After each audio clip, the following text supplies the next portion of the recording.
Assalamualaikum warahmatullahi wabarakatuh. Saya pengusi surau Aminah Seberang Alor yang bernama Muhammad bin Abu Bakar. Dengan ini mengucapkan ribuan terima kasih tidak terhingga kepada Muslim Malaysia yang sanggup memberi sumbangan makanan kepada penduduk di kampung kami ini. Jadi dengan itu saya banyak-banyak sekali lagi saya ucapkan terima kasih.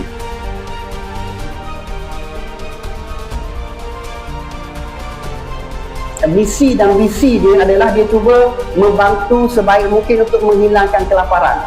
Semoga kehadiran Muslim Malaysia pada petang ini dapat meringankan sedikit beban.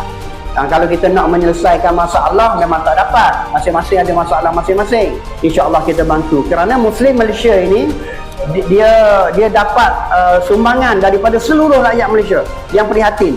Jadi kita jadikan dalam kotak makanan, kita gerakkan di seluruh Terengganu, kita masuk ke kampung-kampung, kita agih secara terus kepada mereka yang memerlukan.